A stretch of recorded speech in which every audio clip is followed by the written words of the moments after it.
that to me. Actually, that one starts saying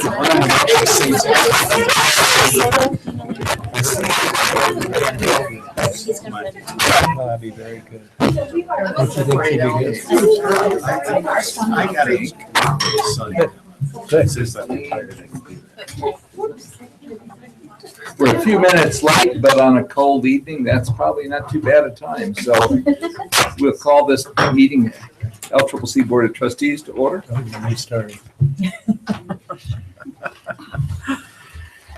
And oh, that's right. We're talking about. we'd like to have approval of the minutes for January 20th.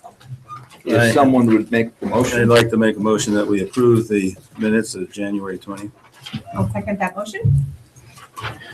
Motion's been made and seconded. Any discussion, questions regarding the minutes? All those in favor of the minutes as presented to us, please say aye. Aye. All opposed, same sign. Motion carries. Minutes have been approved. Thank you. Thank you, Vicki. You constantly provide us minutes we don't tweak, we don't play with, because you do such a great job. Thank you. Thank you. Item number 3, WAC Summit, focus and location. And Trustee Erickson, before I turn that over to you, I'd just share something with you, and I think you probably are aware of it, but the WAC Executive Board met yesterday, telephone conference, and on my agenda and with our discussion at the Executive Board, they talked about doing the summit in Laramie again for this coming fall. I don't know if they'd updated or you had that information or not, but I thought I'd share that because I know that's something you'll share with us a little bit. So having said that, I'll turn it over to you to fill us in on the WAC Summit. All right, thank you, Chairman. My reason for including the location on this last time that the Education Committee met, and that was prior to the Executive Committee meeting, the president of WAC, Walt Rangi, he wanted to have that discussion at the board. And I assume that what you guys have done is that you're making a decision that you expect the board to ratify. So that's fine. So we don't need to talk about where we're going to have the summit. I assume it's going to be sometime in October. Trustee Erickson, yes. Your assumption is generally correct, but I think if this board or anyone else has some strong feelings that they would like to share with you or Brad in taking to the WAC board meeting, that you'd like the meeting somewhere else, I think they would be open to hearing that. It's not a foregone conclusion.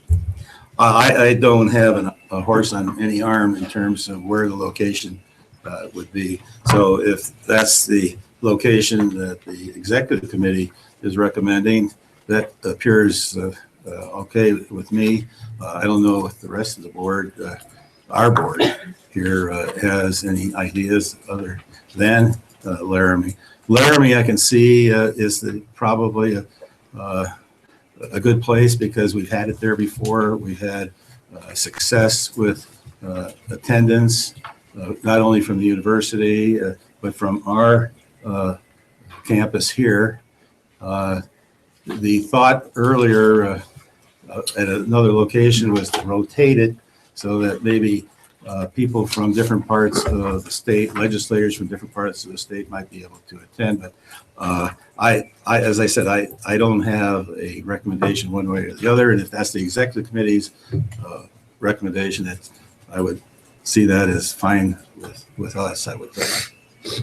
Is there anyone that would like to add to that conversation about location? If not, I'll just move on. Trustee Barker. Okay, I'm sorry. Mr. Chair, it was successful the past, or I guess prior to this last year, being in Laramie. I like it being in Laramie. Having UW there, and the bigger districts generally come down, and it's easy for them to make it, and likewise, rural districts are able to make it. So it's not changed. It's not changed that. And then I'll ask a question, Mr. Chairman. Did the executive committee have a recommendation to the various college boards as to what the focus would be for this summit? No, they did not. Okay, then we have an open discussion. And the open discussion here would be, what do we want to accomplish as trustees at our educational summit? And that's the question. What do we want to accomplish? Now, in the past, we've had a great deal of attention to the Complete College Wyoming. We've had best practices that have been delivered. We've invited legislators to attend. There are certain legislators that do attend, and most of them do not attend. But the question that's before us, I believe, is what recommendation would you like us, Brad and I, to bring forward at the board meeting of WAC on February 17th? So I just open it up for input. While you're thinking about your input, let me just throw a little bit of meat in the grinder here on that. In the past, we have really focused heavily on Complete College Wyoming has been a critical part of the summit. And I think really for a couple of years, that was heavy focus on how best to serve incoming freshmen and things of that nature. So keeping in mind what we had really kind of beat up on in the past and where we're at on some of that, maybe there's other tracks, other directions you wish to go with that. And that I think Don and Brad could really use that to help them. Mr. Chairman, I have a couple things that I would like to request that we talk about at the summit. I think the valuable thing about the summit is that we share experiences as trustees across the state. I would like a session on how the different campuses are handling their president's evaluation. I would love to know that. Are we doing it the best way? Are we doing it the same way as other colleges perform their president's evaluation? I would like to talk about class programming. Oftentimes in my history here on the board, we've talked about whether there is like one community college that should focus on health and another community college that should focus on agriculture. Should we do something like that? Should we as trustees start having that discussion? And then what kind of branches off from that is the discussion that comes up every once in a while and then seems to go away, which is having every county in Wyoming contribute financially to the community colleges all across the state. And I think that can go hand in hand with the discussion on programming. So those are some of the things that I would like to discuss. Okay, thank you. Programming and finance, I think, would definitely be of value to us. And president's evaluation. And president's evaluation. I'm sorry. I can see two words. May I ask for a little further, Trustee Erickson. a little further clarification when you say on college programming around the state? What can you clarify that a little bit? Is there a specific area that you'd like to see more information about what other colleges are doing? Well, we have our process here where if somebody wants to have a new certification program or a new program of some type, that we as a board hear about that and learn about that. It would be nice if we as a statewide system of community colleges could talk about the process of building new courses, building certificates and degrees, and coordinate that among all of us. Is there another college who has a similar certificate or degree? Is there a focus that is a certain college to take in building their degrees and certificates and classes so that that campus has that expertise? So we, instead of just looking at classes, degrees and certificates within just our college ourselves, we look at it as part of a bigger picture of where does that lie with all of the other community colleges. And I would like to have that discussion with other trustees. Do they like that idea? Do they not? Is there a feasible way to make that work? I'm not talking about just doing it, but having a discussion whether we would like to do that. One of the things that the Community College Commission is actually doing what you're saying. So what you're suggesting that would there be some additional conversation by trustees of non-duplication or where we have need, who can possibly do the best Sure. in their given area? Yeah, I didn't know the extent of that the commission already did that, Don. So maybe that would be good for us to know too, as part of that discussion. And then I like The College Commission is basically what you're raising there, I think. Well, one of the things we do put in when we approve a program, it asks on there, is it offered in other community colleges? And then the commission, of course, I think is looking at the academic council for the state's looking at that. But you're on the right track. Trustee Du Bois, you have a comment. Well,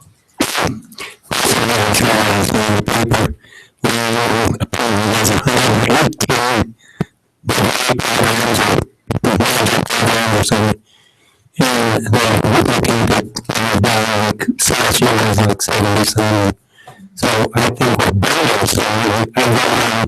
With this, there needs to be discussion about the various programs. We've just added some, which I think are all very good and very important, but I think there could be some correlation between these two particular situations.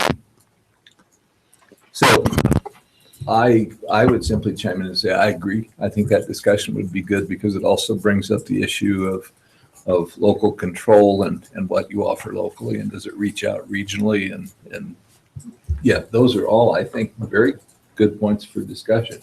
Other comments for Trustee Erickson? Trustee Du Bois? Well,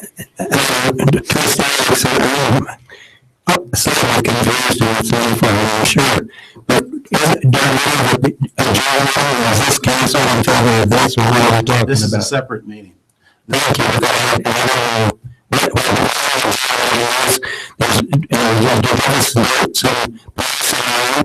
Yes, we have 2 of the 3 answers. The dates are the 3rd and 4th of June, Friday, Saturday. I hope those are the 3rd and 4th of June, in Casper. And that is for the Government Institute on Student Success. Then the other part of that question, you had 3 parts. I answered 2. Second part was the summit. Yes, the summit the summit we believe will be held in October. It could possibly be that. If it's going to be in Laramie, I'm sure it's going to be on a football weekend. But I do not have dates. I'm sorry, Bill, I don't have any dates. That's okay. I just wanted to know about the June one. And they have not confirmed dates on the October at this point that I'm aware of. Any other comments or questions for Trustee Erickson? Or are you complete? Did you get the information you were seeking? I just asked one other question then. What topics would really encourage, in addition to what we've been talking about, are there other topics that would really encourage our attendance?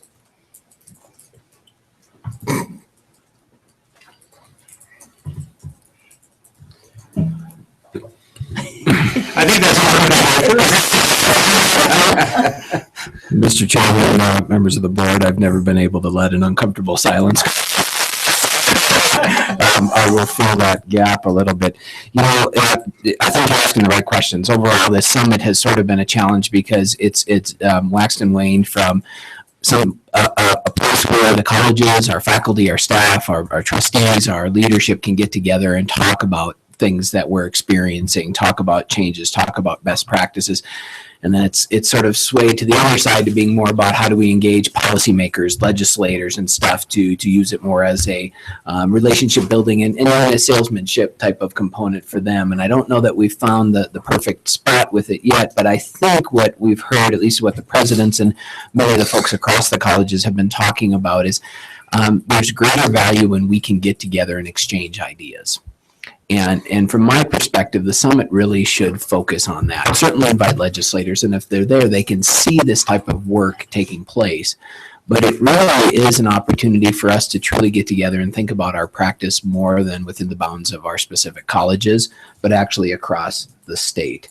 And I would really encourage us to look at how we bring in people, whether it's our own faculty and staff to do some of that presentation and facilitation, or experts to come in and really help us continue to drive our focus on being the best community college system in the nation and the best colleges that we can provide our citizens and our students with it.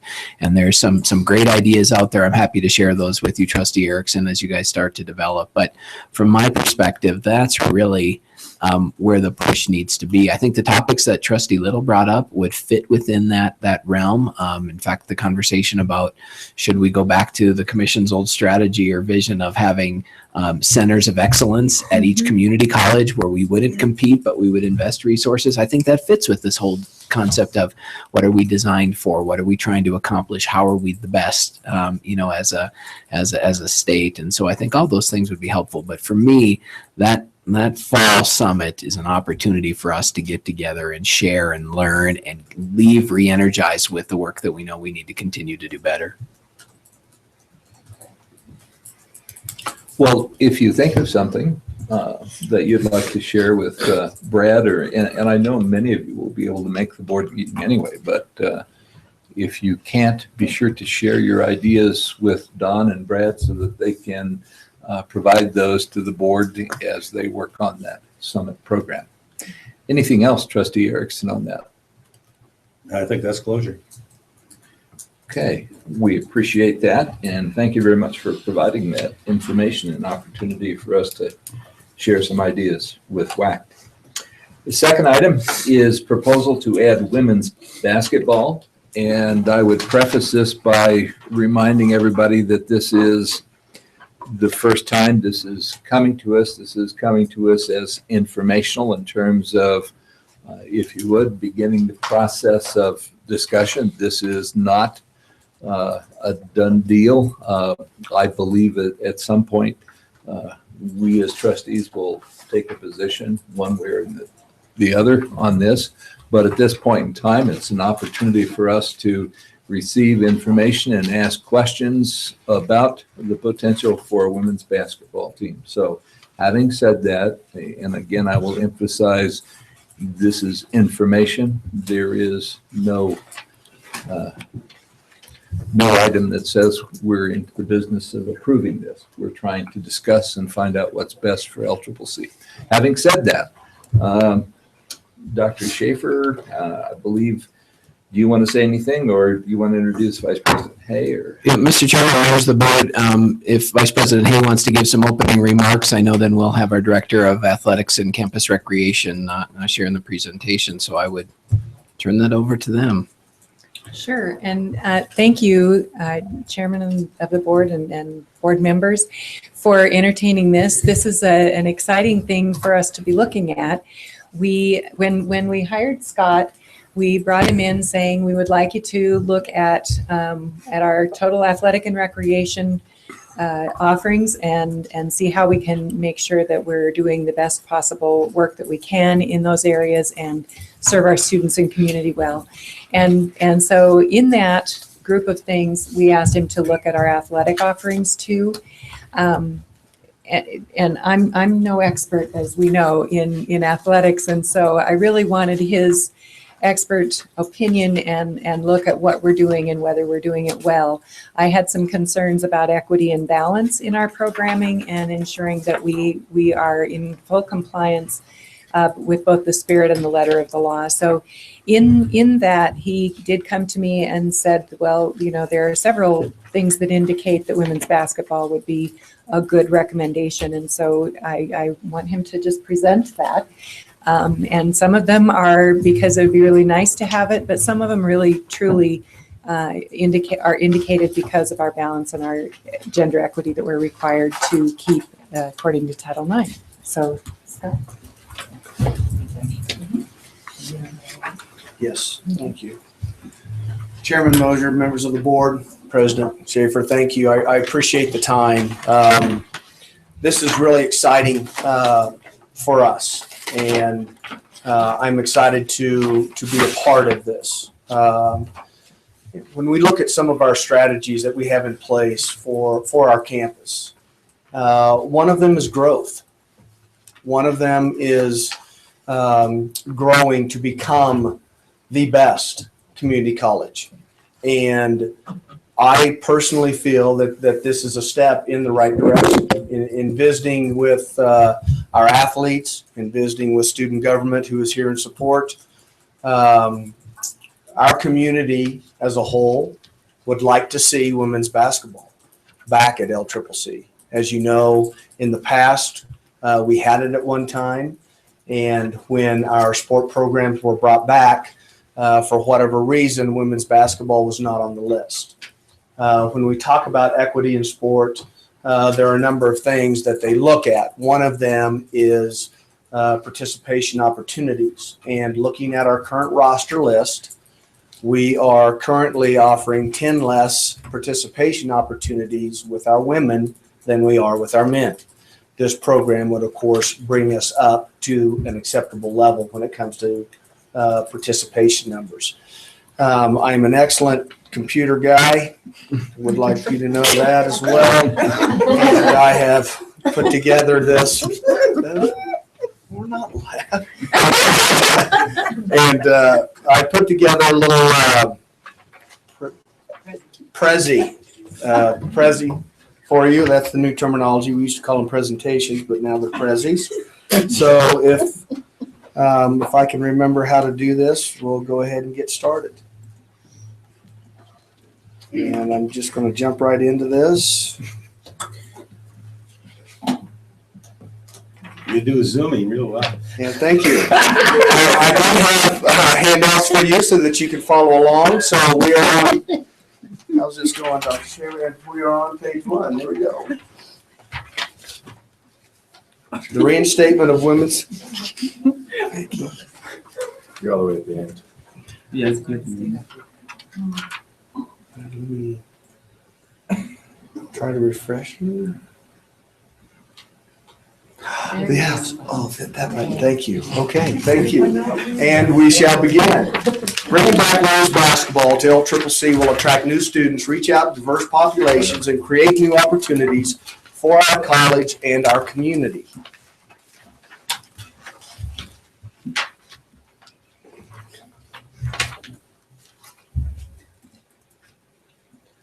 Number 2, LCCC is the only Wyoming community college that does not have a women's basketball program.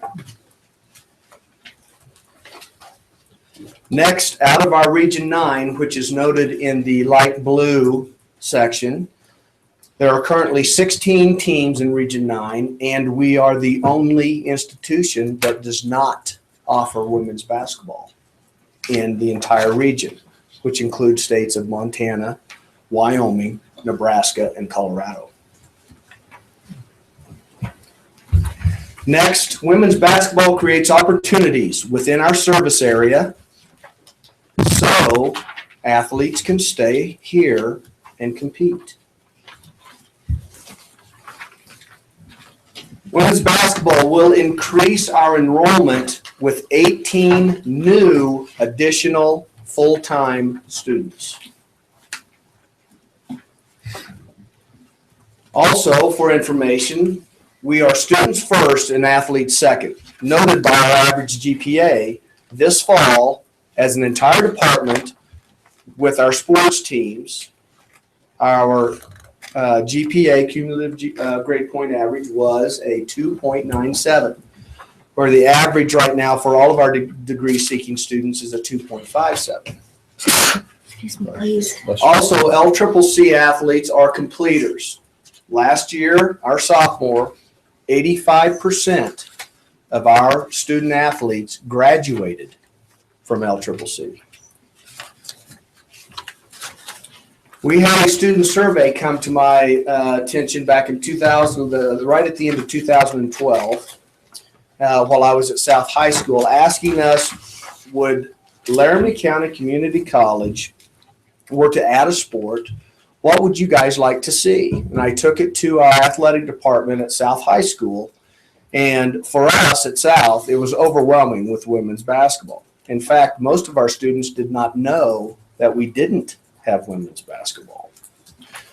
Once I got here, I collected the data from Jason Fick at the time, and women's basketball was overwhelming the pick from all of our high schools as well as campus students.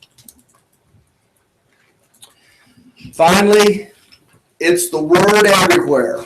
I wanted to try to find somebody on the street that we could all trust and we all know who is of high character and we can trust with their answer to be correct.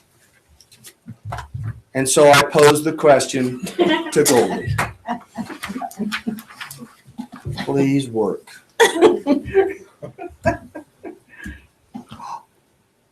Excuse me, sir. Excuse me. Hey, hello. Just want to ask you a quick question. Would you like to see Laramie County Community College start a women's basketball team? Oh, I take that as a yes. Our man on the street.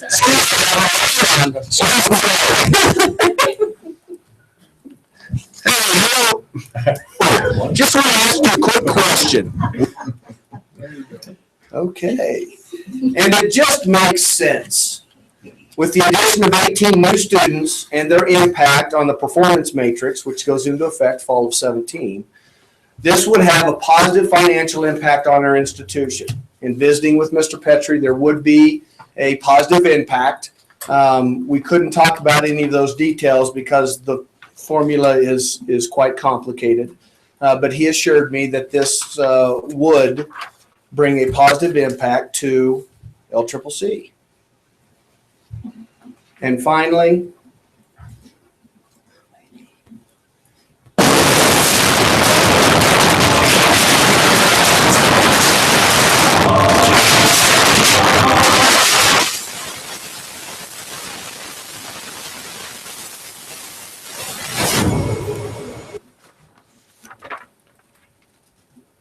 my hope is now that you would look over and consider reinstating women's basketball as a competitive sport here at LCCC and watch us take flight. Thank you. Are there any questions? Trustees? I guess I have some comments. Okay. I really like the literature that was sent out. I felt really good about it. Thank All you. your literature, and that Mr. Petrie weighed in. I believe in women, and I believe in women's basketball. But I think there are still some questions before we move forward. And I guess the biggest question that most of us would have is the real economic impact that this will have on LCCC. I know that you're saying that it will have a positive financial impact, but it goes deeper than what was stated in this document. To answer that, trying to measure the positive impact that it has on our institution, I guess the only thing that I could do is relate to you my experience when I came to Cheyenne. I was here 3 years before I saw LCCC, and I'm in the athletic world. And at no fault of our own, it's just it was not visible. It was not talked about in the athletic circles. And once I made contact with LCCC and we began a relationship, to find out that women's basketball was not part of our system really shocked me. And now that I'm here in my questioning with our community and asking, what are your feelings on this? There are those out there that don't realize we don't have it. They didn't know. There are others out there that don't understand why we wouldn't, when all of our other schools in Wyoming, as well as Montana and Colorado, all do have those opportunities. So by us starting a program, what I mean by a positive impact in our community is looking for it. And I think we can market it, and I think we can sell it. I am certain that we can fundraise it. We already have those strategies in place with our foundation department to help some of that. How much would we have to raise to support this kind of a program? I'm all for it. Right. Honestly, Right. I'm all for it. I don't know that I have an exact number right now. I know that that's something that we are continually working through, comparing it to other programs to find out what those exact costs are, those hard costs. And I would hope to have something for you here in the near future. Trustee Little? I might just Excuse me. Oh, okay. add just a little bit, if I could, to that, in that we're looking at all the moving parts. As he said, it's not a 1-to-1 ratio when we say we're adding 18 students who would come here otherwise. And that's what athletics brings, our students who would not be here otherwise. And so that's one of those things. So it does grow our headcount in FTE, but because of our formula, it's not a direct, you make this much money, because there are costs with that too. So we are looking at as many creative ways as we can to put together a financial picture. And so Rick and Joe are very much part of that. And it'll involve some things. Some of you know that when we have vacancies at the institution, we hold those for a little while to see if we can repurpose it, if it's not prudent to hire someone in that vacant position at that point. And so we have a position that we can repurpose at least part of that money to help us fund a coach. We have commitments of fundraising that Scott and Ann from our foundation are starting on this week. And we have estimates of what we would need to put together for both scholarships and then support of the program in the first year and beyond. So we have been putting that together, but we don't have it as nailed down as we would like to be able to show that publicly, because it's kind of complicated. We're all scratching our heads. So did you want to add anything, Joe? Dr. Shaver. I'll add some comments after you guys. I want you to get to your question. Trustee Little? Mr. Chairman, Judy just answered a lot of my questions. I wanted to know where we were in the process of getting things planned out. That was going to be my question, and Judy just answered it. So I guess now, just as a trustee, I can say I'm all for this. We've talked about it for several years, and I'm all for it. And I'm looking forward to seeing a proposal and cost analysis and what we need to do to get it done. Great, thank you. And for the record, Vice President Hay has been very supportive, and of course, President Schaefer has been very supportive. But I'm ready now. I'm not that guy that, well, we're going to look, Joe's that guy. Hey, we're going to make sure. And I'm like, hey, I've already got the flag. Let's go. Right? Mr. Chairman, given that athletic director Scott is ready to go, I think it's very important ready to go. And I think it's also important to have these financial questions resolved.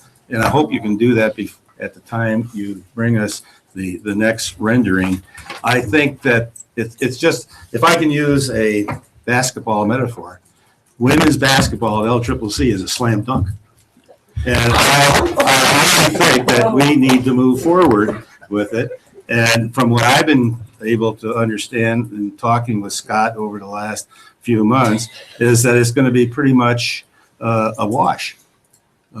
We may even gain some some income, depending on how well the fundraising goes. So I'm really eager for the next rendering. Trustee DuBois. Thank you.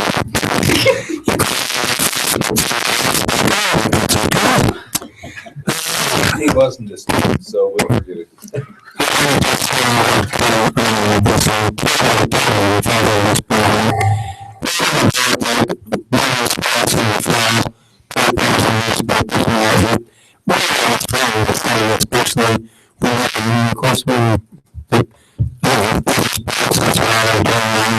It's something that obviously I think all of us know very carefully. And I wish you guys got what's getting us put together. I just think it's done so it's a very important feature. I was going to try and get other things going. I know people put a team, we need a swimming team. Swimming. There's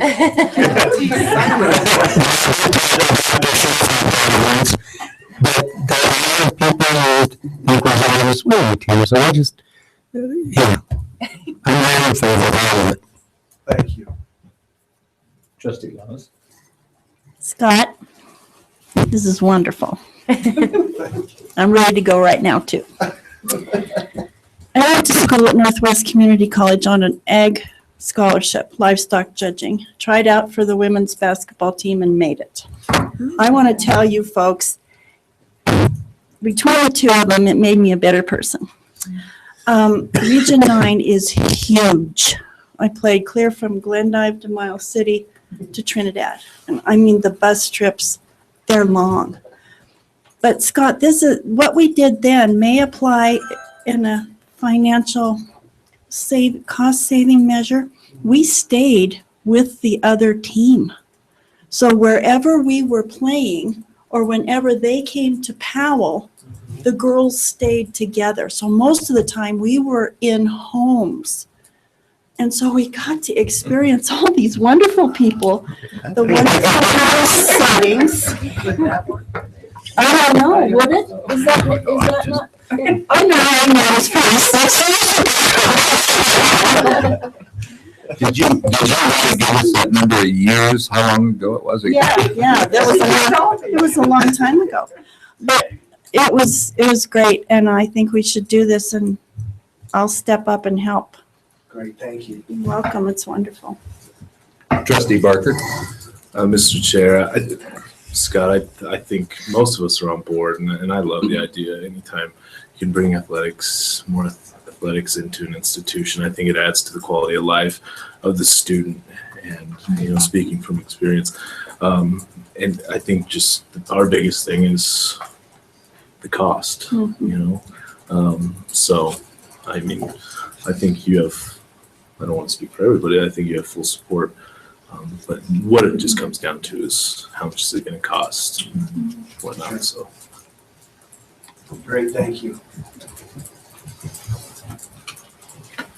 Couple of questions for you that I have. And first one, tell me, given that we've talked about facilities and we had a proposal here a month or so ago at a board meeting on those facilities, tell me if we don't or are not able to do anything with the facilities in terms of changing their condition as they now are. What is the impact on those facilities of going ahead with this girls' basketball? The impact is minimal, and it's simply because of the time of season. Is minimal simply because of the time of season. For example, right now in our men's locker room, in the fall we have men's soccer, and then they move out in the end of October, and then men's basketball moves in November, and of course is running to March. That would be very similar with our women's locker room. Right now, our women's locker room is being shared in the fall with two sports, with volleyball and women's soccer. Then in October, those two sports would move out and women's basketball would move in. The practice facilities that we currently have, we are in very good shape in that we have a game gym that can be configured into 2 courts. It would simply break practice time down into one day men go early, women go late. The next day women go early, men go late. It's how it's typically run with all of the other institutions in our area as well as at the high school level in sharing space and sharing time. The nice thing about women's basketball is the capital equipment cost is very, very minimal other than an office setup. We already have all of the equipment. We buy 12 women's basketballs. The uniform situation, which we have a contract with Nike so that we can get better pricing, is already in place for us. So we have the equipment, we have the space. It is shared space. However, because of the seasonal differences in our current sports, there's no conflict with that. So you wouldn't be coming back to the board and saying, assuming we're unable to do some of the things that are under discussion with the athletic facilities, you wouldn't be coming back asking for something else. Thank you for having me. Thank you.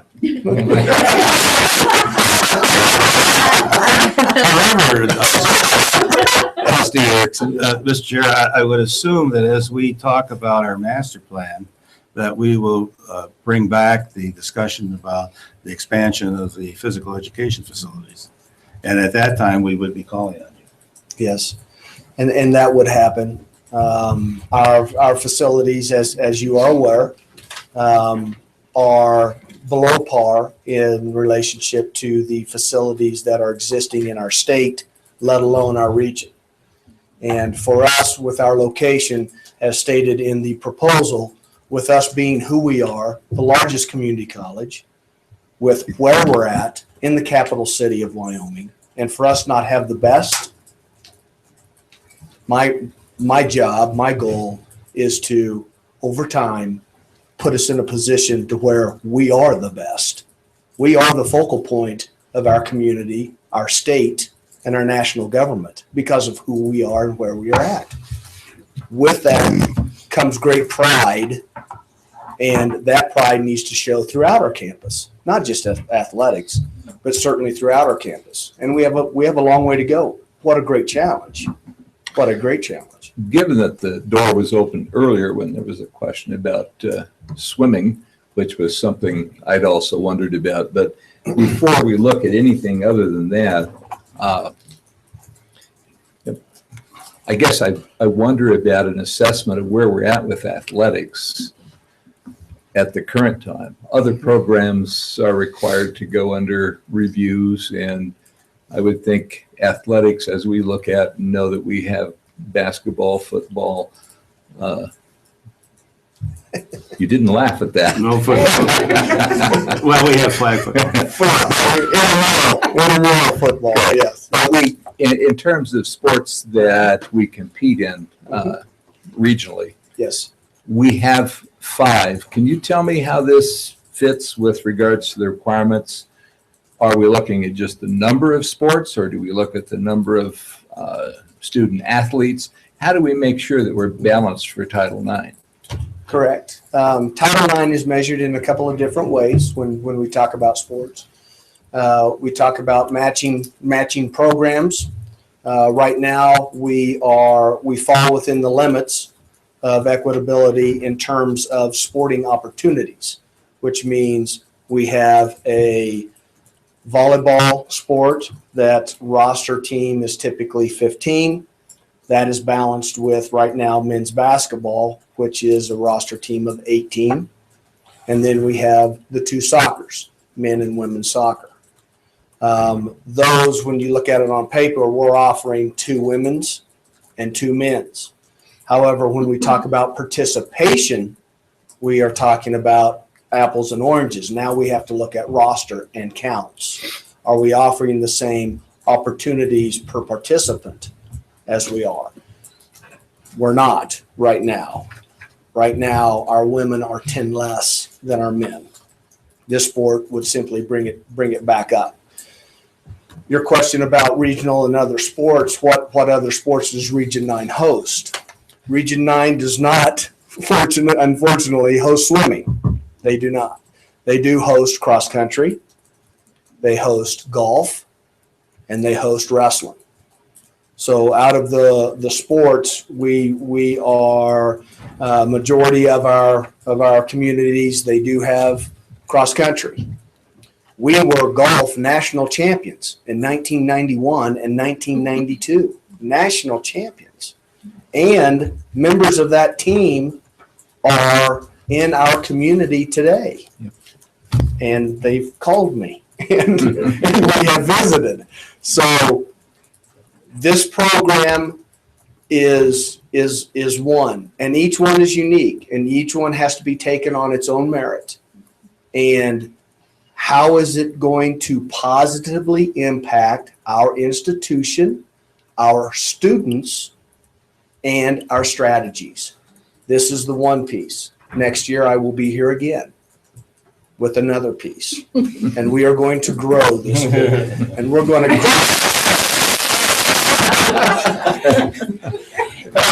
And he will never stop, which is, I'd rather try to hold him back than to be pushing him up a hill. So I'm really I have a thankful. smile.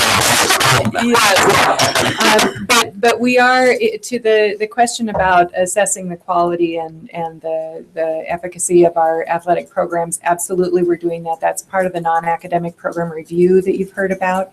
So athletics and recreation is on that list in, I think, 2 years. And so we'll be doing that, and we promise to be brave and bold in looking at ourselves and making sure we're doing really good, doing well at all of those. The other thing that you were talking about is facilities, and we have that plan that we would really like to see happen, which would involve renovation of our PE and recreation facility. But in lieu of that, right now, there are some really great plans that actually our student government, which is several of the people here, have pledged monies to help us do some things right now that would be good contributors to the new renovation if we get that. But if not, it improves the lives of students right now. And that is a very generous contribution that will allow us to take and consolidate some of our fitness area into one area. That's what people would like. They have given money to see if we can put some TVs in there, because people like to watch TVs instead of looking at one motivational poster for 3 years. And some things like that. It also will clear some space to have a study area to support academic excellence, both in athletics, but down on that west end of the institution where the residence halls are. So it'll be a really handy kind of a study area with computers and things like that. So they have some really exciting ideas that they are going to move forward on right now because of a generous gift from SGA. So I think we're trying to balance the recreation and the athletics and ensuring that all students benefit from the plans coming forward. One thing I didn't hear when you were talking about the balance of programs, athletic programs, was with regards to our rodeo team. How does that tie into this? Because to me, that's part of our overall offering and a very significant one. So can you tell me where we're at with regards to, again, Title IX? Does that play into that? And equine show team is part of that too. They both report through that. Yeah. There are two standards. Our sporting teams are governed by the NJCAA, which would just be the competitive sport programs. And NYRA oversees our rodeo program. Our equity study does involve all of them. With rodeo is considered a co-educational activity. It's considered co-ed. There's not a men's team and a women's team. It's a rodeo team, co-ed. So that is counted a little bit differently in terms of that. The equine team, as you know, is also co-ed, in majority women. I don't have those numbers on what are the participation numbers of men rodeo, women rodeo, how many women. I don't have those right now, but I can tell you that right now our women numbers are higher than our men due to our equine program. Okay. Trustee Barker. Mr. Chair, Scott, Is equine and is that typically a club team at most institutions, or is that tied into the athletic department?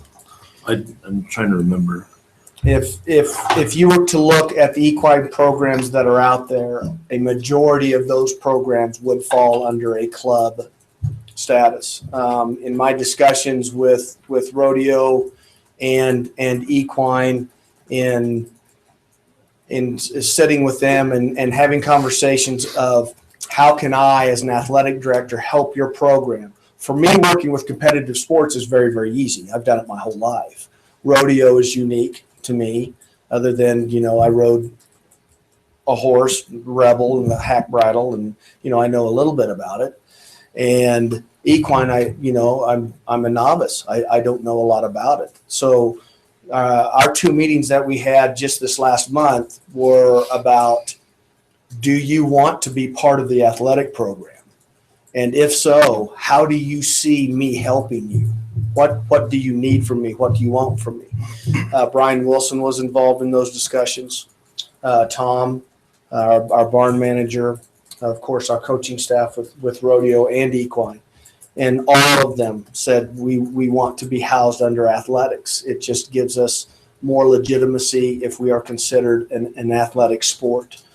And so we talked about some ways that I can help those programs with that in terms of outside monies, fundraising, scholarship fundraising, operational budget fundraising, separating rodeo in terms of, and when I'm out in the community and I'm talking to our rodeo people, that population, their concern is, if I give money, how do I know it's not going to sports? Because I want it to go to rodeo.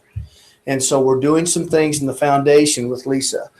And when we are out fundraising, we are going to separate that dynamic, and we are going to fundraise specifically for rodeo as an operational fund. Scholarship funding, of course, the Sean Doobie is another arm of that, where we would fundraise for Sean Doobie to help us run the operations of that rodeo. By keeping it in athletics allows me the opportunity to go out and help fund that. And I'm more than willing to do that. I enjoy that. I enjoy the development side of my job. Thank you. Other questions? Mr. Chairman, Trustee Little? can I ask Noah how, Sure. Noah, what's the word with the students about women's basketball? Anything? I don't think nothing but positive things, right? Okay. Really. I mean, Okay. that idea came to SGA and we heard about it and we were all supportive. And Good. So. Thanks. That was my only question. I appreciate your answers to the questions, and I look forward to seeing you. You've heard some very positive things from trustees. I'm not saying I'm negative, but I'm kind of hanging in there in terms of, I've got to look at the dollars. I'm fiscally concerned about the difficult times that we have and how we can do this and benefit our students and yet not take away from other areas, because unfortunately I do think we're kind of in a sum-zero battle out there, and we take resources from one area, we give to another. I want to make sure what we're doing is the right thing for our students and our community. And Chairman Mosier, I want you to know that I would never support that, ever. We would never take away from a program to start a program. If there are monies that need to be found to help support that program for a couple of years until the next biennium takes place, then that's my job, is to find that, not to take from what's existing. Okay, I think we all look forward to seeing the more detail in the next presentation that you provide us with, although this one, I especially like the fact that the mascot stayed true to form and did not speak. I'm happy with that, although I spoke for him quite well. Thank you very much. Can I ask one last question? Trustee Erickson. When might we expect the next iteration? Tomorrow, you know what? Our next meeting? Is it Not too soon? Mr. Chairman, if I may, just a few comments about the program. Yeah, if it were up to Director Noble, it would be probably tomorrow morning. I don't know, I mean, certainly we could look at your next meeting. I think there's still some work that we need to do around the pro formas. But if we truly have an interest in launching this program for the fall, signing season is April. Does that sound about right? I mean, so you're talking late February, early March to be making some of those decisions, and so the clock is ticking, at least for the target if we wanted to actually start it in the next fall. I just wanted to make a few comments on the proposal, and we're sort of tiptoeing around some of these things, but there's a compelling argument about equity and equity and opportunities, and of course, the option we're looking at is how do you add opportunities for female athletes, for women athletes. You could certainly have saying, well, how do you take away opportunity that we're currently providing to make that balance? I think that would be a step backwards for LCCC, and so looking at what we can do moving forward to create that opportunity is a strong argument. And the question is that Chairman is asking, is this the right sport to add? Is this the right thing to add? There are other opportunities, other interests out there. This one is probably the best fit for adding an opportunity, fitting in with the Region 9 offerings. Taking some heat off about CCC for being sort of the outlook, creating scheduling issues with the overwhelming colleges. There's value in those things, but just talk about the value that these types of activities, extracurricular activities, bring to a community college environment. So we know from historical research, and more important today, is that we need to create opportunities for students to build relationships with each other, with the communities, and to engage and create a sense of community amongst themselves. And students that do that persist. So if they're part of a choir ensemble, if they're part of an athletic team, if they're part of student government, if they're part of these types of communities where folks engage, they tend to persist and succeed at a higher rate. If they're part of the nursing cohort, they tend to persist. And all of those extracurricular activities that we provide at LCCC can do that. And it's a sense of community that we really need to start engendering across the entire campus. And so as an athlete, and even though to my wife's chagrin, I was never overly competitive, the value of community college athletics is that it creates that sense of community. It's a different purpose, a different opportunity. And it's the same for the things we want to continue to do with our performing arts and our visual arts groups, our student clubs, our other student groups, is to create that sense of community where people engage. The other thing that it does with that community is it really creates a sense of identity and pride. So Charles, will you stand up for me real quick?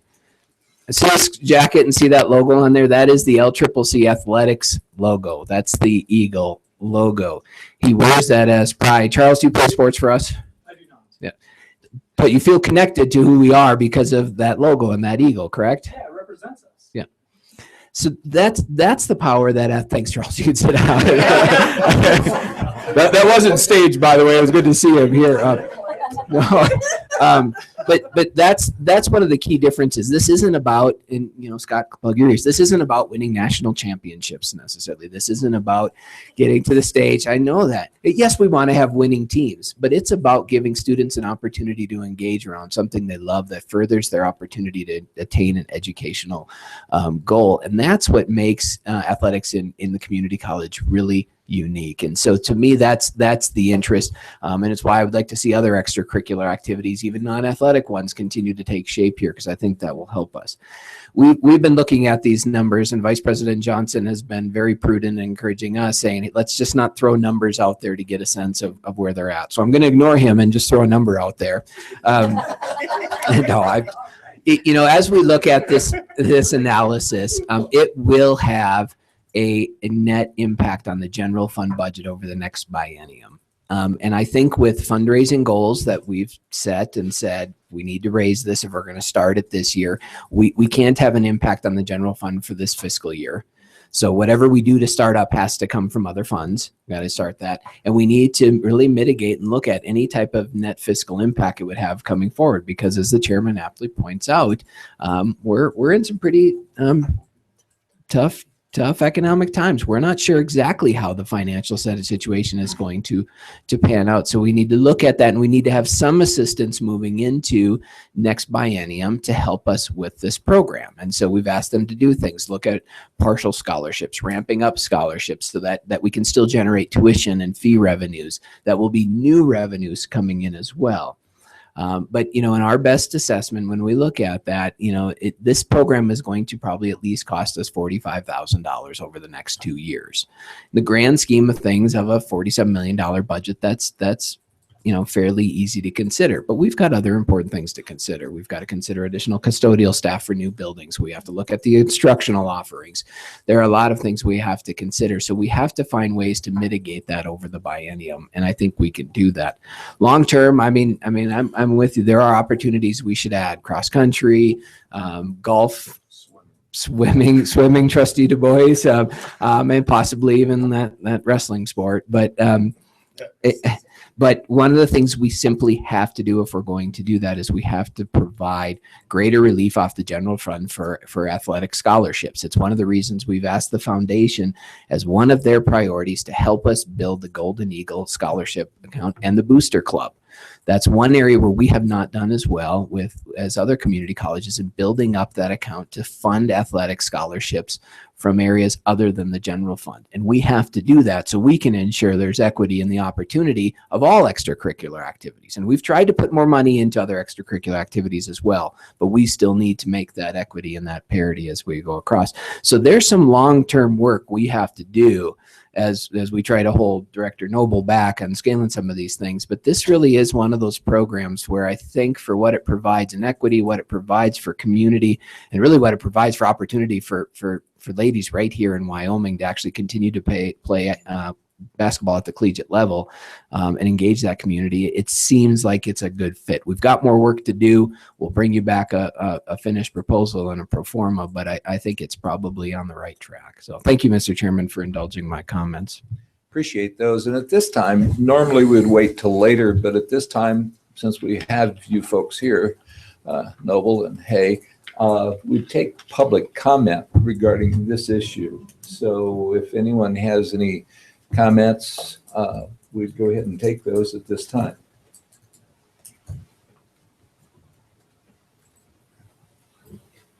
Hearing none, we'll move on. You can. Thank you. I'm going to go to the basketball game. So Yes, cheer for all of us.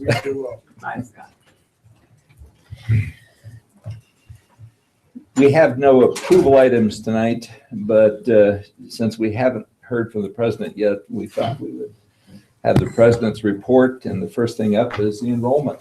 Yeah, thank you, Mr. Chairman. You've wanted some enrollment information. We have an unofficial enrollment report that should be appended to your agenda for the end of week 2, spring 2016. Some highlights that I'll just point out to you. As we look at spring 2016, our enrollment is slightly down in terms of head count, about 2.4%. At this point, FTE is down just about 1%, so fairly flat from this time last year. And you can look across the student groups to get a sense of where we're at with different groups, different locations. There are a couple of things I want to point out. One of the areas that we anticipate seeing some change in is our enrollments at the Albany County campus. So in an effort to better align our offerings with the University of Wyoming start, we've shifted to a 14-week block. If you're familiar, remember our block systems. We've shifted to a 14-week block, and I believe that starts on Monday. Or did it start this Monday? This Monday. So we have some. So this was as end of week last week. We have some enrollments just with university students coming in. So you'll notice the Albany County campus is down there, but this is very different than the course offerings that we offered this time last spring, where we had more of the traditional 16-week starts as well. So we're flattening out. It's still down. We'll see what happens specifically with some of the enrollments that start to come in, which would be our concurrent enrollments, and then of course the developmental mathematics that we offer for the university. As I've pointed out before, that's been one of the areas where we're seeing a decrease in that enrollment as the university has recruited more students who are college ready in terms of mathematics, and that decrease is actually a good thing overall.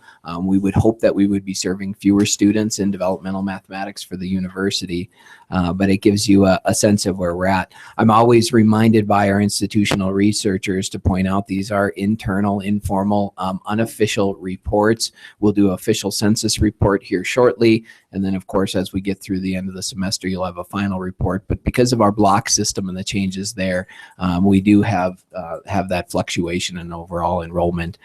I don't anticipate that it is going to go up substantially. My guess is we'll continue this trend of just being 1% or so below where we were last year.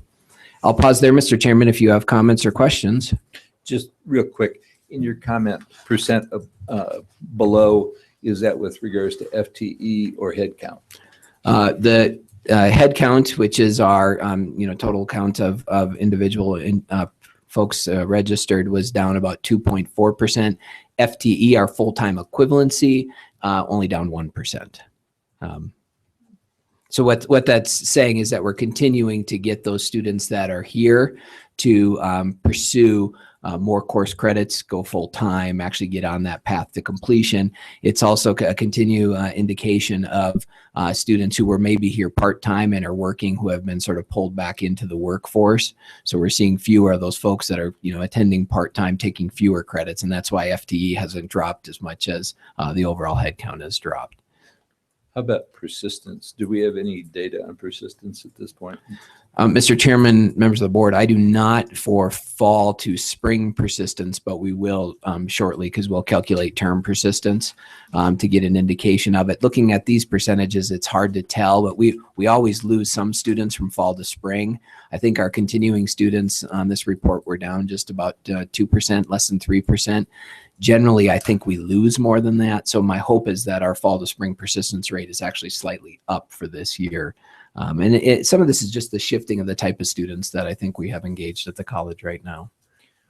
I just received, but unfortunately, the commission's report is summer enrollment that came out. But do you have any sense as to, if we're down 1%, how's that relate to our 6 sister colleges out there? Mr. Chairman, members of the board, I don't have firm data on that one way or the other. And I'll quip a former president from Casper College, Dr. Walt Nolte, always said, you know how you can tell when a president's lying? It's when he's talking about enrollment. So take that axiom for what it's worth.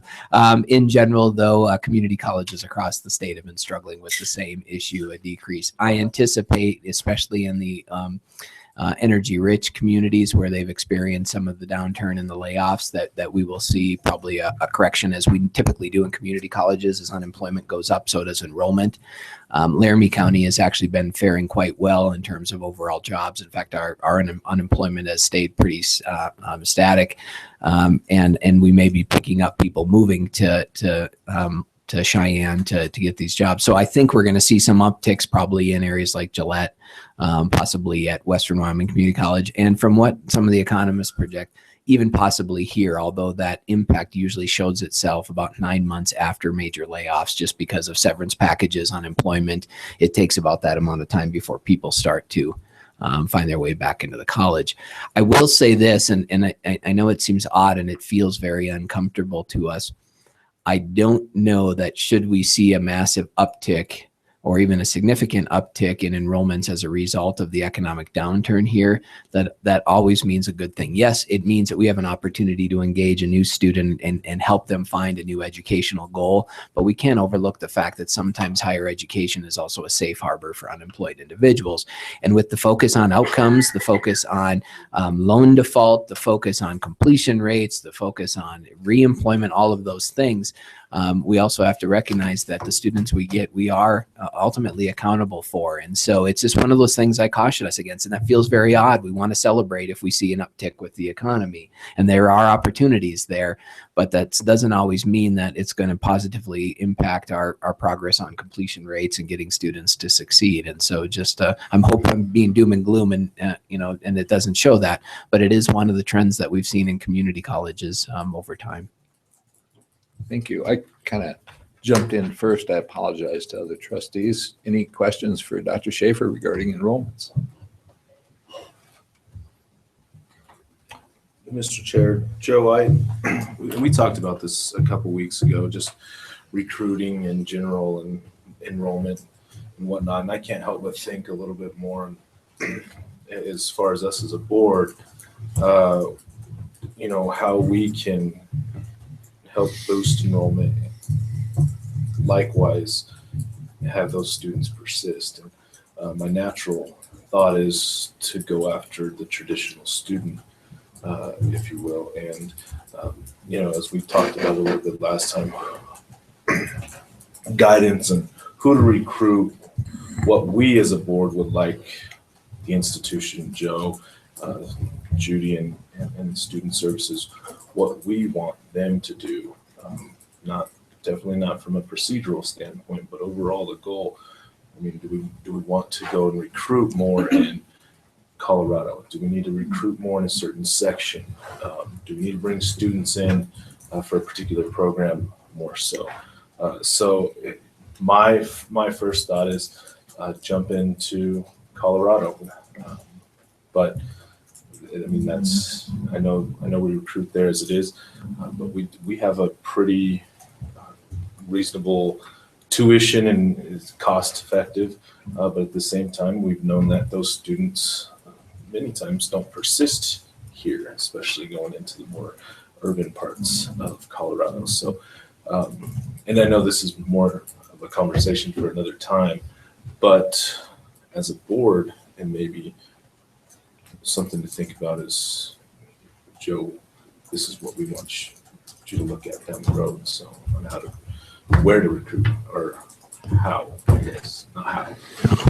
Mr. Chairman, Trustee Barker. So one of the things, and I haven't even discussed this with the chairman yet, but we've been having some conversations. So a lot of our work over the past couple of years has really been on setting the foundation. We want to make sure students have a good front door experience. They move through the process, get the right onboarding opportunities and activities they need to be set up for success. We want our programs to be designed for students to complete, to succeed. We want to be looking at general education, assessment. All of those pieces have been that foundational work. And as I shared with some staff, I have to a point been even somewhat reticent to get very focused on a major recruitment push. But I think we're there to the point where now when we take the next class of students in, we feel pretty good. Not perfect yet, but we feel pretty good about the experience they're going to have when they come to us.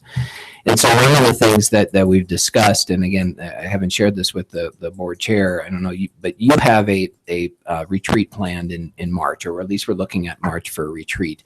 We've been talking about having a campus-wide, or at least a leadership-wide conversation about these types of topics, recruitment, target markets, and all of those things.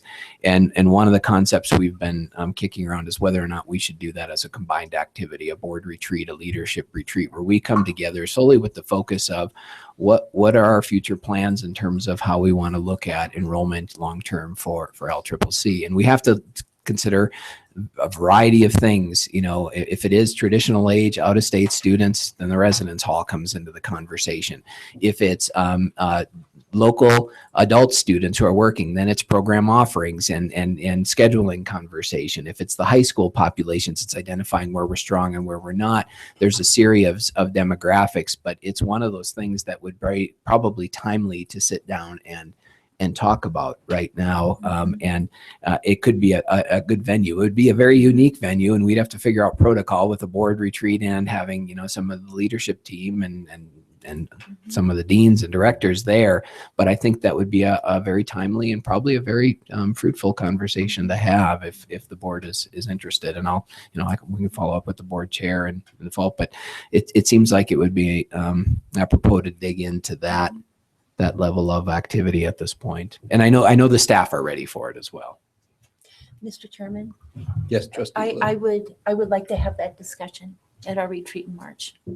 Mr. Chair, I echo that as well. But do I also hear that in addition to having a thorough discussion about all these various areas that you enumerated, that there would be some achievement of maybe establishing some priorities? Or would that be down the road? Mr. Chairman, Trustee Erickson, no, I think that would be the goal. I mean, we have to better understand what works what are the external factors that are facing us and the things to consider. But ideally, I think that's where we're at. You know, you heard from our wonderful admissions folks. They're doing great things with a pretty singular focus on recruiting traditional age students, and many of those from our community, which is what we told them to do. We're a community college, represent that. I think they're looking for, is there a need or is there an interest? Is there value in recruiting non-resident students? There's pros and cons to that. Should we be doing more recruiting a non-traditional sector? Should that sector be locally? How do we approach that? I mean, I think the idea is to talk about those things and get some sense of where we can be most competitive, where it fits our mission most, and sort of give us a way for us internally to figure out, okay, now how do we move forward based on what we know? So I would hope we would leave something with that, with at least guidance of where we needed to go in terms of our recruitment efforts. And it may be just keep doing what we're doing, but I think we need to have that broader conversation. Appreciate those comments, and I do think that a little bit later here, I will comment on March and that. Okay. So Great. With that, I'd Yep. like you to continue. Yeah, Mr. Chairman, I'll keep going. Real briefly, legislative update. Of course, the JAC has done their work over the past few weeks and waiting for the start of the legislative session. Just as a real quick update, thus far, it appears that the governor's proposal for the community college is accepts a request $12 million based on an updated calculation, even though the talks about decrease enrollment. Since our base year for our funding model, 2004, enrollments in the community colleges are still up. We're just coming off of that recessionary peak. And so the governor's proposal has stuck thus far.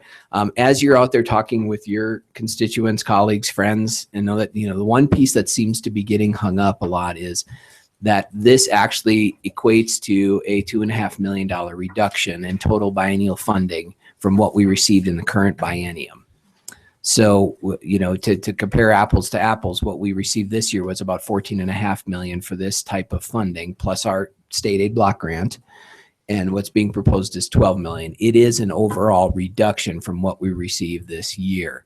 However, given the economic environment, that reduction is appropriate. But because it sits on the exception request, some people are interpreting that as new requests, new funding that would equate to an increase in overall funding. And that's just not the case. So just to keep that in your mind. So his proposal seems to have stuck. We're appreciative of the governor and his focus in recognizing the needs that we have. And that's want to continue to support that.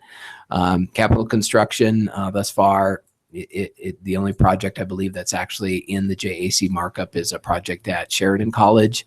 There hasn't seemed to be an appetite to support community college capital construction with the current budget environment. And a lot of that has to do with just differing philosophies over whether we utilize the LSRA, what we do with AML funds, and then of course the general fund dollars. Conversation about the matching funds that were sort of earmarked in the current year. They were all basically predicated on capital gains associated with the portfolio, unprofiled capital gains, and with the market the way it's at thus far, I don't know if those capital gains were there. So in terms of receiving matching dollars for the foundation for development out of the state's portfolio's capital gains, it's not looking very, very good at this point. Doesn't mean that's not important, and we won't ask legislators to look for those funds elsewhere. But from the plan that we had going into this fiscal year, it doesn't look very favorable at this point unless there's a significant market correction as we move forward. Then the last thing is the plans for a community college funding formula bill. There is still talk of a bill coming out, not as a committee bill out of the JAC, but perhaps with some co-sponsors. I don't know much beyond that. We'll continue to monitor it. So we'll see how the session falls out. I'll pause there if there's any questions on legislation or if you have anything to add, Mr. Chairman. Trustee Erickson. Yeah, Mr. Chair, I may have missed this. Did you say that the JAC is supporting the governor's $12 million for? Thank you. Yes. Other questions? I'll keep going, Mr. Chairman. Two other things. You have a construction update, and I won't go into that, what's in your packet, but I will see if Vice President Johnson would come to the podium and give you a quick update on where we're at with wayfinding. And while he's up there, you could maybe sequester him if you have any questions about the construction projects. But we do have some updated information on wayfinding. So, Rick, if you'd. Julie Moser, members of the board, good evening. So we got our wayfinding bids in. We're on the verge, middle of next week, to figure out who to award that bid to. We got 7 proposals. I'll give you a little rundown on kind of where they land. The low was 518,000, and I'm rounding here. The high was 1.4 million. Then we have a couple intermediate tiers. The second tier up from the bottom ranges from 559 to about 650. And then we have an 834 kind of in the next tier. The real low bid of 518, we have a concern that maybe they missed the demolition part because the other proposals identified the demolition part. Now, they may have included it and it's just not obvious. We don't know yet. We're going to be evaluating these in depth on Friday. The high bid of 1.4 might just be a big shot, way up there by somebody who isn't that interested in the proposal, but just thought they'd really bid it up. I don't know for sure yet. We'll be arriving at our conclusions, doing an assessment internally, also in conjunction with Tangram Design, who is the entity that we've had under contract they came up with the design intent and so forth. On Monday or Tuesday of next week, we will be focusing in on who we think may be the best bidder and then see where we're at in that pricing schedule and figure out what we're going to do. You may recall that the last bid that we awarded was in the neighborhood, by recollection here, of about 330,000. So we have a significant difference occurring here. So that's kind of an overview. I've not read any of the proposals just yet. I'll be digging into them tomorrow and tomorrow evening. So we'll see where we go. But happy to entertain any questions on that you may have. Just for one addition, so to put it in perspective, we currently have, I believe, about $475,000 budgeted for this project. Does that sound? That's correct. Sounds correct. So it likely will necessitate either a reduction in the scope of work or additional revenues brought to the table for the project. And I think that'll be part of the consideration. I do believe that based off of Vice President Johnson and Tim McNamara and others, they structured the bids that would allow for us to basically reduce elements of it if need be. So we'll look. But because the bids did come in higher and because you've had a significant interest in this project, Rick thought it would be helpful, and I agree to just keep you apprised of where we're at with it. Trustee Erickson. Mr. Chair, we are 3 years beyond the initial discussion of developing this wayfinding, so there's inflationary cost, obviously. Yep. And Mr. Chairman, Trustee Erickson, that's true. And I think we realized as we went back out with this bid that even could we go back a year, the bids that came in our first round with it, there were many that were in that $500,000 range as well. And so even with inflation, these still seem to sort of ring true in terms of where we're at with the project. Any other questions? Will this, you'll have the information, and I believe the next F&F meeting is when? 10th of the week. So that's next week. Wednesday. So that stuff would be coming to F&F, correct? Not sooner. Okay. Thanks, Rick. Anything else? Thank you. You're welcome.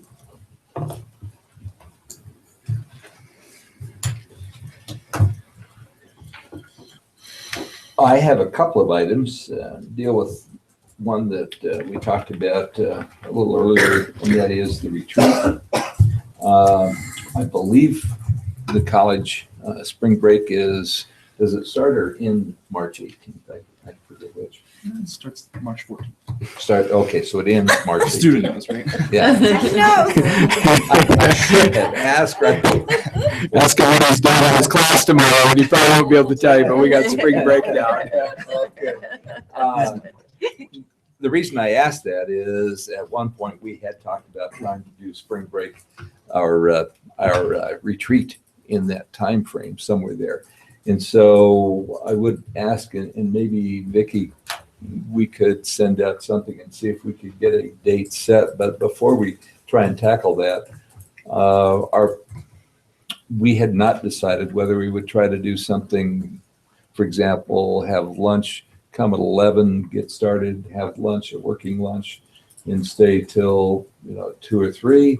If we did that, I'm assuming it would have to be on a Saturday, more than likely, to avoid conflict for those of you who are gainfully employed and would like to stay that way.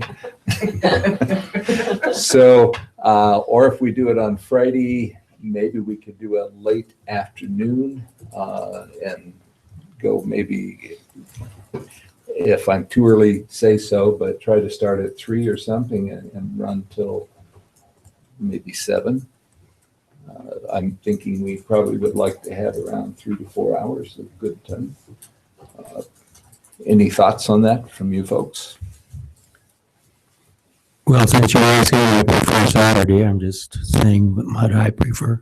Well, maybe let's try that first. How many would prefer the Saturday? I'm just fresher in the day than I am at night. Are you speaking about the Saturday, the 19th? It would be the 19th then. I would prefer that because I won't be here until the 18th. Okay, so 19th. Mr. Chair, I don't have a preference. I'm very open. Okay, well, let's try for 19th, and what do you think a time frame? And how does that work for folks here? If we're involving, as you indicated, some of the folks here, we may run into a bit of a challenge there. Mr. Chairman, I can certainly consult with the President's Cabinet, the executive team, and get their sense on who would be critical. I think that the topic's important enough. I think we could get folks to, and we'll flex their time, of course, but I think we could get some folks there. But just like you, it may not be, best for all of them. But, let me check with the President's Cabinet, and if that's the topic and where we want to go, we'll see what we can do to make sure we have the right participation. Okay, time. Again, does the 11 o'clock seem like a good time, or you want to start a little earlier? Mr. Chair, earlier. I agree earlier. 10? 6. I don't. You be there yourself. I would agree with you, but well, we would be alone on certain. Again, Mr. Chair, I'm open on it. Let's try 10. See if we can't kind of split 10 to 2, something like that. I can I do like that. And if you have some suggestions, as you already did, Brenda and Brad, with regards to contents and things, be sure to share that with Dr. Schaefer or myself or Bill. You can relay it to, and we'll try and get that worked out for you. Okay, WACT. I just wanted to share something with you. That was my last executive board meeting as treasurer for the state organization. It's been fun serving in that, and would simply like to share with you that there is support for nominating Don Erickson, and he has agreed to serve if so elected, but we would like to support him for that on the board meeting. We all don't get to vote, just the board, the 14 members get to vote. But just want to let you know that Don is very well respected out there, and people would like to bring him on board as treasurer. Perfect. President's Evaluation Instrument, Carol Merrill, Trustee Merrill. Yes. I'm kind of emotional about that, this evaluation, some of it, because Dr. Schaefer did an amazing job on his goals mid-year update. I read every word of it, and I was very, very impressed. So thank you so much for this. It's exactly what I would want. And I think I can speak for the rest of the board. It's excellent. After Brenda's comment, thank you, Brenda, I'm thinking that I really need, or maybe we could split it up among our committee of Brad, Don, and myself, and contact the rest of the state's community college presidents about how they evaluate their president. Because I don't know. And I mean, it would be a good topic at the summit, but it would also be a good value for us to gather that information and know whether they use a firm like we used to. But I know that some of us felt that that was kind of a flat, it was valuable in some ways, but it was a little bit flat. When it was over, I didn't feel any differently than I did before. And I think last year we had a pretty interactive questionnaire session where we came up with our own questions and added Dr. Schaefer's goals. I think he added his goals, or we helped him add his goals. And I think we have a pretty good instrument. I think it can be improved. I definitely think it can be improved. And some of the things that we decided were just, and I think I mentioned them last time, and that is that we would only have 3 headings, that satisfactory, unsatisfactory, and don't know. So that would simplify the instrument a great deal. I would like to suggest that the committee go back over the questions and refine them perhaps, but that what we need is continuity from one year to the next. Because if we don't have that, then it's hard to judge what the outcome is actually. Okay, Dawn had these comments to make about there are 3 reasons to evaluate our president. One is to justify our spending here at the college. If I get this wrong, please correct me. You're doing perfectly. Number 2 is controlling the direction of our college, LCCC. And number 3 is to improve what's going on here. And one of the statements that was made, and I think we did this once, but we haven't done it lately, is the board needs to evaluate itself. I think it's been a while since we've done that. And of course, the president's evaluation, and then the institutional evaluation, the KPIs, the academic and non-academic programs, which I think are happening. So let me see. We want to include SGA, but we want it to be a valuable experience for SGA. And I think sometimes our students, and we do too, often think our president gets an A+ in everything. So we have been deciding whether that, maybe I should visit with you, but maybe just select certain questions for you to evaluate, things that you would know more about, like interaction with the student, that kind of thing. Would that be okay? Okay, yeah, of course. Okay. So that's what I have, and I would like input, please. Okay, comments for the committee, Mr. Chair? Trustee Lou. Carol, I like your idea of asking the student government about interaction with students. The last time we did Joe's evaluation, there was some items on there that I didn't know, like just day-to-day interaction with staff and stuff, we don't know that. So I think that's a good idea to ask something like, like the student government for input. Maybe we can talk about, or you guys can on the committee, how do we get some input on things that we don't see every day?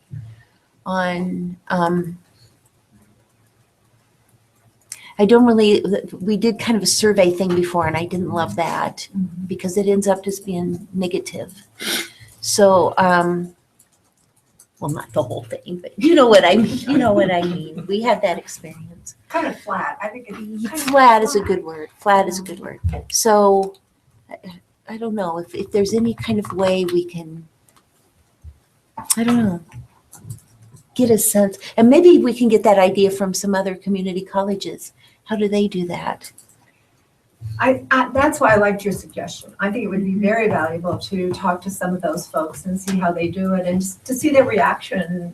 Was it positive? Was it negative? Was it flat? Did they really get anything out of their surveys? Or was it just something they felt they had to do because it's part of what we have to do every year? I think we have an exceptional president who does what he's supposed to do. And so I would almost say, let's not even evaluate him, but that's not what we do. Second. Out of order. But as time moves on, so do presidents. And so I think we have to have some kind of evaluation instrument that is used. I really think I agree, Carol. the points that Erickson Trustee Erickson made that you're talking about as far as these are the 2 or 3 reasons or 4, whatever you come up with as to why we're doing this. I think those are critical, and then go Yeah. from there. Anything else, Trustee? Brad, would you like to say something? Mr. Chair, there's a little hesitancy bringing in other people. I mean, we are the evaluators of Joe, and I just have some hesitancy. I'm not sure what exactly it is with bringing in SGA and I know the survey was before.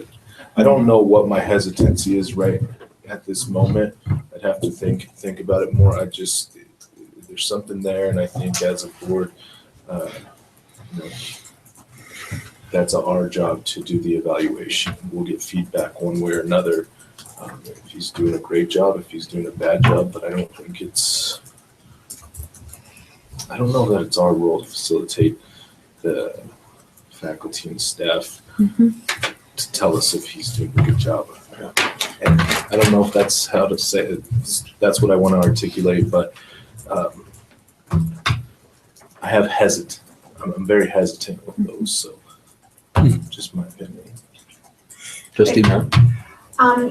I wasn't suggesting that we put this out. It's only for the board to take this to evaluate our president and the folks from Albany County. And then we've always had a student or 2. So one other thing that came to mind is when we vote next, is it in 16? This year, we will get probably 3 or 4 new trustees. And honestly, I think it's very difficult, and I think Brad and Don, everybody experienced this. When you evaluate as a new trustee, you have very little knowledge. Yeah. And so we need to think about how we'll proceed in the future when we have new trustees. Will we have them evaluate the president with very little knowledge because it skews the document? Or it's something to talk about. So, at this point. Oh, back to the board evaluation. What do you think? I would just throw in there, as you bring that up, isn't that the purpose of, or part of what we will do with the GISS? Yes, some of that will happen there in terms of a self-assessment. So maybe that could be Yes. the start. That'll be the good start. Okay, I'll talk to you about that. Thank you. Well, thank you very much, everyone. Great to be on this board. One of the things I think about when we get into assessment and as you're looking at those goals, I kind of think like driving the car. We're expecting Dr. Schaefer to drive the college down the road to someplace we want it to go. And we're giving him those directions, and we're really assessing, is he efficient?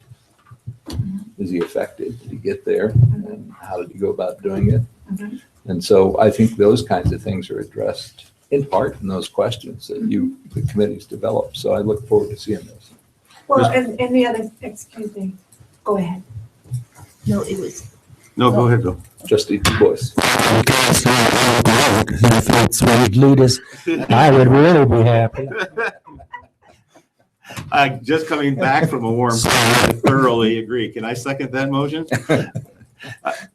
Relative to the evaluation process that we've been going through here, it started essentially with the evaluation instrument for our president.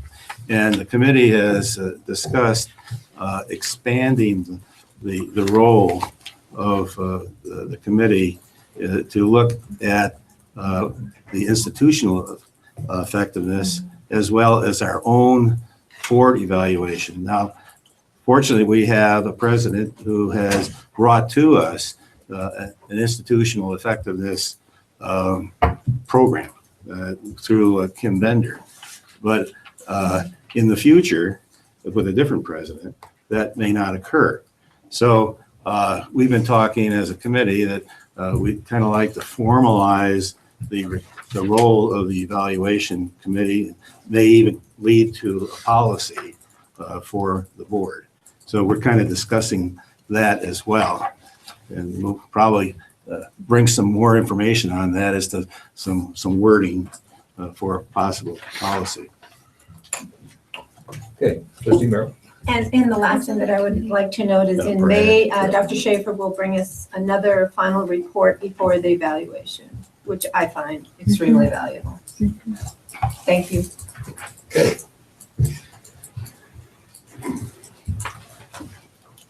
Butch, I think, made an extremely wise choice, given conditions out there, and he's not with us this evening. But we do have Noah with us, and we'd like to hear any comments you might wish to share with us. Thank you, Mr. Chairman and members of the board. I just have a couple of things. Again, we have our open applications for SGA for our 2 spots that are open this semester, and that is we're taking applications until this Friday, and then we'll go through the interview process after that. And the other is Scott Noble got with admissions, and they came up with this new mascot idea. So right now we have Goldie the eagle, who doesn't really represent.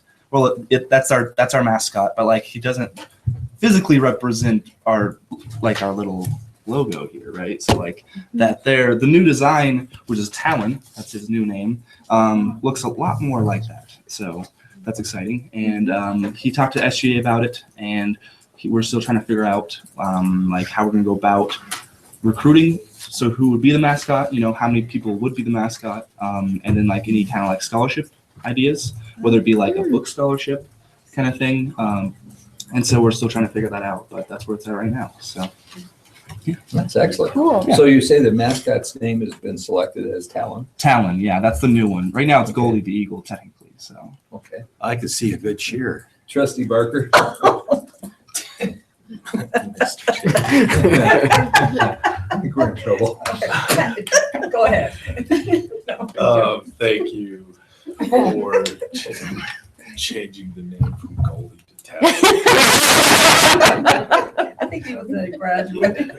I never thought Goldie Hawn looked quite like that. You want to hear my cheer? Sure, Trustee Erickson, I think that would be in order. Get sharp, go tell us. Get sharp, go tell us. I think he might be the first trying out as a cheerleader. Okay, yeah, Trustee Merrill. Kind of get carried away here. Okay, Noah, I have a couple of questions for you. First of all, this is another question. Thank you for donating some of the SGA money, student money to the facility, the PE facility. Mm-hmm. And second of all, why do you lose SGA members? Do they graduate? Do they find other interests? Yeah, well, in this case, I believe those 2 just resigned between the semester. That's what it is, I think. Is that what happened? Yes. They're too busy or? Yeah, just conflict of Not schedule or, Okay. yeah, so. Okay, thanks. Good job. Okay. Well, new business. I had sent out to you folks some links to take a look at for the emeritus issue. We had talked a little bit about the last meeting, and hopefully you had a chance to take a look at the links. Dr. Schaefer has agreed, if you're supportive of this, Dr. Schaefer has agreed to help with stepping forward and putting together some things on emeritus. And I would just simply, again, emphasize that we're looking at something that I think really builds recognition for those folks who have given in many different ways to LCCC, and it allows us to maintain that relationship with them. And the cost to us is minimal to nothing, really. It's one of those situations where it's a plus, and the negatives, I don't see them. But having said that, I'll let Dr. Schaefer talk about it just a little bit here, and then if you have some comments, take those. Could I just say something to Ed that I said in private to you? I don't know how many of you trustees looked at that information that Ed gave us the link to, but I did not, and I'll bet many of the rest of you did not as well. I would more appreciate it in a hard copy form in the future, because I'm really interested in it. Okay, So I'm sorry, I'm behind the times. Thank you. we'll take care of a hard copy for you. And Mr. Chairman, members of the board, so if you're interested in this, I get the general sense that the board at least has some interest in this. I'd be happy to take some of the examples that you've shared and draft a policy to bring forward to you just to help facilitate the conversation, looking at the various elements that exist in the samples that are out there. I do think it would be a wise addition to our policy and procedure structure, and certainly something that would help us recognize excellent individuals and their service to the college. So if that would simplify it and make it easier, I'll be happy to work with some staff, draft a policy, and bring it forward just for your consideration. Mr. Chair, when I reviewed the examples that you showed me, I was struck by the fact that there are different approaches. There are those that deal with it on a meritorious basis. There are those that deal with it on a tenure of number of years. The criteria are different. Also, who makes the request? Is the request given by a group of peers, or is it by the dean? So I think we need to look very closely at what we want to accomplish with this this recognition of meritorious, or I shouldn't say meritorious, recognition that a person is leaving and therefore they're going to be emeritus. Like I consider myself to be a mayor emeritus, okay? So it only happened because 12 years. You know, we always say that an ex-mayor is 4 years, a former mayor is 8 years, and the 12-year mayor is emeritus. That's kind of a screwy definition, but that was the definition. I would hope, though, that we would have some pretty good criteria and also good justification as to who's going to make the application for that individual. I want to compliment you on the fact that you did. That was the point I was trying to get at, was there is a broad range out there. And I tried to make sure I'd given you some breadth in terms of the options. And he picked up on that, because I think one does have to consider not only the points he made, but we also have to consider the breadth of who is included in that, because some of them are just for board members. You know, some schools, I didn't give you any that were that way, but some schools just do it for board members. Others do it just for some do it just for presidents, which is kind of your criteria that you were looking at for mayors. So I really think Dr. Schaefer can help and look at that, and if we can get a run through on it, and then we can come to some of those decisions about that emeritus approach. Okay.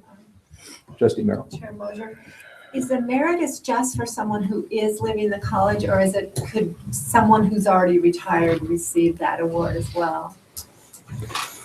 That would be a decision. That would be the criteria we could take. Some places will go back in time and do that. Others, start forward from the time the policies. So it really is open-ended as to how this board would like to do it. Any other comments on that? If not, I would appreciate your help on that, Dr. Schaefer. Board correspondence. There was a group that sent a very nice thank you, and I think you all got a chance to take a look at that, the Just Caring group. And I'd like Dr. Schaefer to talk a little bit about that, because I am not that familiar with the work they do, but he is, so I would appreciate your comments.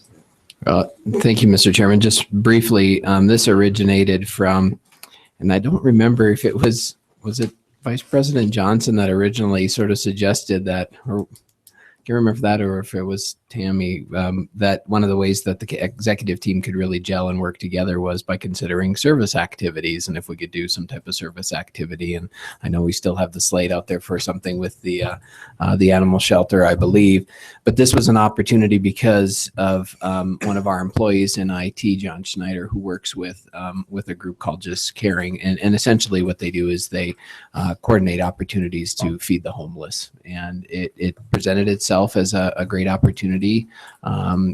General Ed Banish, former employee, former interim president, I believe, of the college, was part of that as well. And it was a great opportunity on a snowy day for the executive team and our families to come together and provide a meal for homeless folks here in Cheyenne. And I thought it was a good exercise all around for us, a good opportunity, and for a good cause. And so that's what that thank you is recognizing. Well, as board chair, I'd like to say thank you for going out and providing the service and being involved in the community. Very much appreciated. Mr. Chairman? Yes. I think it should be noted too that Sodexo provided a lot of the food for Thank that. you. Yeah. Thank you. Well, And Pepsi, the drinks. Yeah.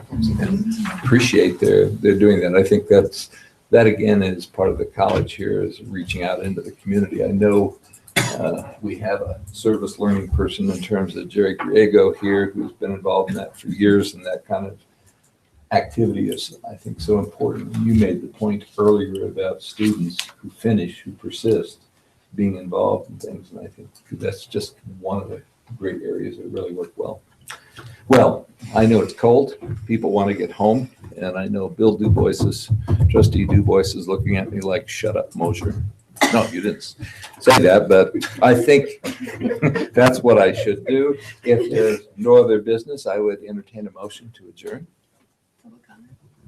Oh, thank you. Any public comment? Tara? Better sit back. Hearing none, this meeting is adjourned. Have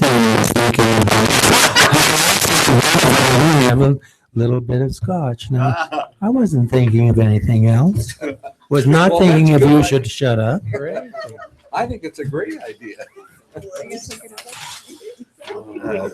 Notepad? I will gather. Oh, I so many feelings.